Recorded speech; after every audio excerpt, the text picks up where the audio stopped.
ভালোবাসা কখনো মরে না, শুধু রূপ বদলায়। কেউ পাশে থাকে, কেউ থাকে স্মৃতির ভেতর। ঠিক এমনই এক নিঃশব্দের ভালোবাসার গল্প দেখা গেল কুমিল্লার জগন্নাথপুরের বাথুপা এলাকায়।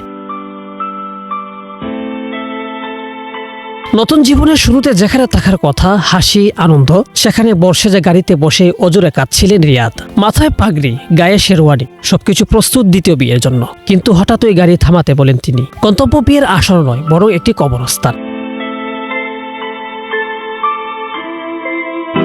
বিয়ের সাজে নীরবে এগিয়ে যান কবরের পাশে। সেখানে চিরনিদ্রায় শায়িত আছেন তার প্রথম স্ত্রী। কিছুক্ষণ নীরবে দাঁড়িয়ে থেকে শুরু করেন কবরে জিয়ারত। দুহাত তুলে দোয়া করেন প্রিয় মানুষটির জন্য। মুহূর্তটি ছিল নিঃশব্দ, কিন্তু গভীর আবেগে এবং ভালোবাসায় ভরা। জানা গেছে 2023 সালে ক্যান্সারে আক্রান্ত হয়ে পৃথিবী ছেড়ে চলে যান তার প্রথম স্ত্রী। দীর্ঘদিনের সঙ্গিনীকে হারানোর সেই বেদনা এখনো তাজা। নতুন সংসার শুরু করার আগে তাই ফিরে আসে পুরনো স্মৃতি, একসাথে কাটানো অসংখ্য সময়।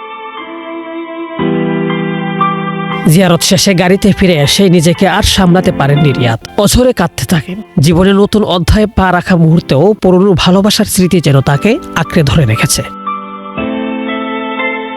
এই দৃশ্য দেখে আবেগাপ্লুত হয়ে পড়েন পথচারী ও স্থানীয় বাসিন্দারা। অনেকেই বলেন এটা সত্যিকারের ভালোবাসা, যা সবের সঙ্গে মুছে যায় না। ভালোবাসা, হারানো বেদনা আর জীবনের কঠিন বাস্তবতা একটি মুহূর্তে যেন ফুটে উঠল এক নিঃশব্দ গল্প। শেখ সাদি, বিডিএস নিউজ।